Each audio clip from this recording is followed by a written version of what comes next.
Salam sejahtera tuan-tuan dan puan-puan yang amat dikasihi. Hari ini kita berjumpa lagi dan kita akan membahaskan satu isu yang amat panas, yang amat menarik di Malaysia sekarang ini tuan-tuan dan puan-puan. Tapi sebelum itu, bagi anda yang baru bergabung dalam channel ini, boleh pertimbangkan untuk tekan butang subscribe supaya anda tidak ketinggalan dengan isu-isu hangat yang menarik di Malaysia sekarang ini. Dan bagi anda yang sudah lama bergabung dan mengikuti channel ini, saya ucapkan terima kasih kerana setia untuk mengikuti dan menonton setiap video yang diupload dalam channel ini dan mengikuti live yang disiarkan melalui channel ini. Baiklah, isu yang kita akan perkatakan hari ini tuan-tuan dan puan-puan, tidak lain tidak bukan. Ramai yang tertanya-tanya, dari mana Muhyiddin mendapat uang sebanyak itu? Mendapat uang puluhan juta ringgit. Kerana baru-baru ini Anwar Musa telah mendedahkan bahawa sewaktu beliau pergi ke rumah Muhyiddin Yassin, dia telah melihat uang puluhan juta ringgit berada di dalam bilik Muhyiddin Yassin, di dalam bilik rumah Muhyiddin Yassin, bukan di dalam bilik Muhyiddin Yassin ya, di dalam bilik rumah Muhyiddin Yassin. Dan ini telah menimbulkan gesaan supaya SPRM menyiasat sumber dana Muhyiddin Yassin. Ahli Majlis Kerja Tertinggi MKT UMNO Muhammad Fuad Zarkashi menggesa Suruhanjaya Pencegahan Rasuah Malaysia SPRM supaya menyiasat pengerusi Perikatan Nasional PN Muhyiddin Yassin berhubung sumber dana parti gabungannya itu. Dalam satu hantaran di Facebook, Fuad berkata, Muhyiddin perlu disiasat kerana didakwa membelanjakan sejumlah dana yang berlebihan di Sabah semasa PRU ke-15 yang berakhir baru-baru ini. Muhyiddin mesti disiasat di bawah AMLA, Money Laundering Act. SPRM mesti siasat katanya. Mana dia dapat duit sebanyak itu? Itu juga berlaku di PRU 15 katanya dalam kenyataan itu. Gesan Fuad itu dibuat susulan perkongsian video pendek bekas ahli parlimen Ketereh iaitu Anwar Musa, tuan-tuan dan puan-puan, yang mendakwa Muhyiddin Yassin memperuntukkan puluhan juta ringgit ketika PRN Sabah baru-baru ini. Ini apa cerita ini? Dalam video TikTok yang dimuat naik oleh Fuad itu, Anwar Musa mendedahkan terdapat puluhan juta ringgit di bilik Muhyiddin ketika pemimpin UMNO berkenaan berjumpa dengan Presiden Bersatu tersebut. Puluhan juta ringgit tuan-tuan dan puan-puan, itu bukan jumlah yang kecil. Jumlah yang amat banyak. Bagi aku rakyat biasa, aku tidak dapat bayangkan berapa banyak kalau ada duit puluhan juta ringgit di bilik. Aku tidak dapat agak berapa tebal, berapa banyak, berapa bertimbunnya duit itu kalau puluhan juta ringgit. Sebab aku pernah tengok duit pun sikit-sikit saja. Dakwa Anwar, wang tersebut untuk membantu UMNO di PRN Sabah. Ini lain cerita lagi nih. Tapi dalam video tersebut Anwar juga berkata bahawa dia tidak boleh berbohong kerana dia akan berdosa jika berbuat demikian. Bermakna Anwar Musa tidak berbohong. Dia beritahu apa yang dia nampak. Pengerusi Pakatan Harapan PH Anwar Ibrahim sebelum ini dilaporkan berkata, Perikatan Nasional adalah gabungan politik terkaya.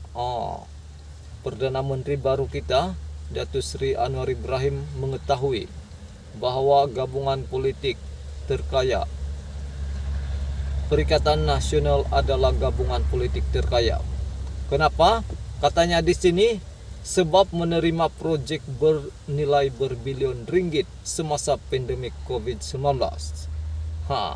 Bermakna, kalau begini, Perdana Menteri baru kita sudah mengetahuinya sebelum ini. Awal sebelum ini, dia sudah mengetahuinya bahawa Perikatan Nasional ini memang gabungan politik terkaya.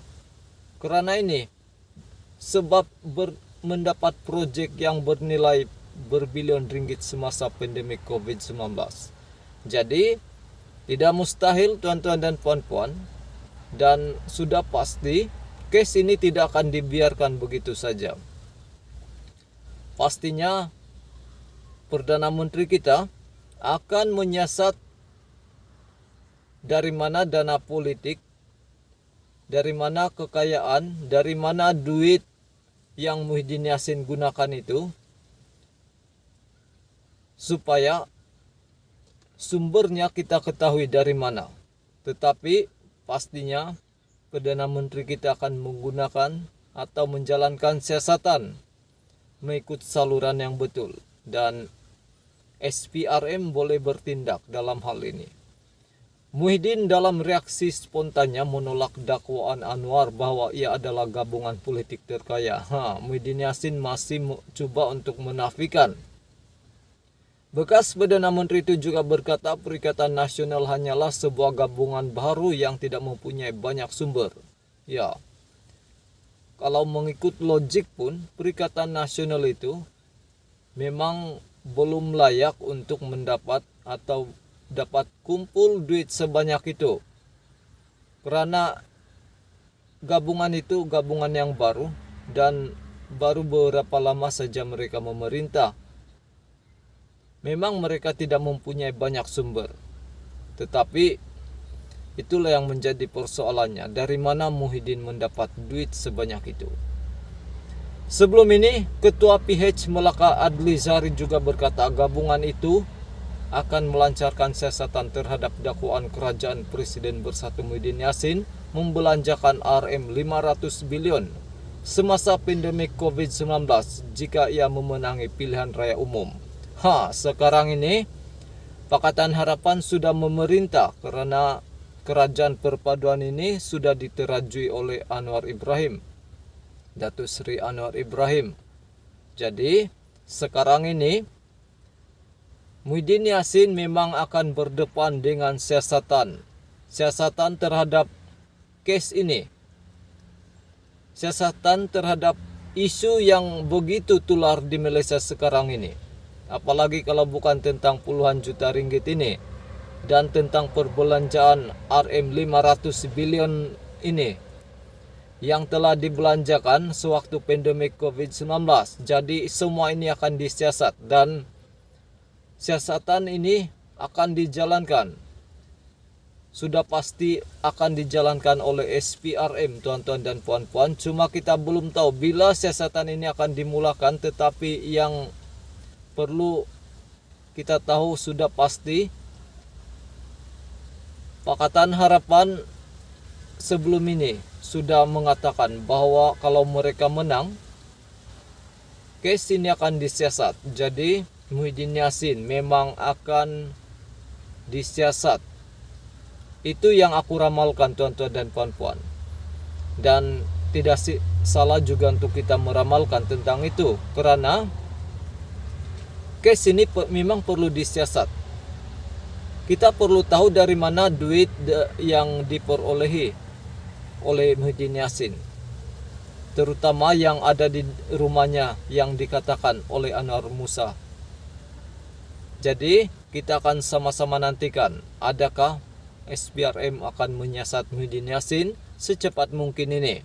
Tetapi sekarang ini masih lagi sibuk dalam pembentukan kabinet baru. Jadi mungkin siasatan belum dijalankan ketika ini.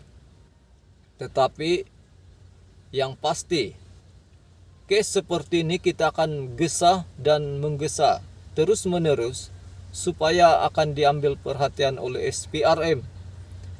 Dan kita sebagai rakyat Malaysia akan tahu perkara kebenarannya. Jadi sampai di sini saja untuk kali ini, tuan-tuan dan puan-puan. Jika Anda suka dengan konten dan ulasan di dalam channel ini, sila tinggalkan komen Anda dan sila tekan butang subscribe, like, dan share sebagai tanda sokongan Anda dalam channel ini. Terima kasih dan kita jumpa lagi.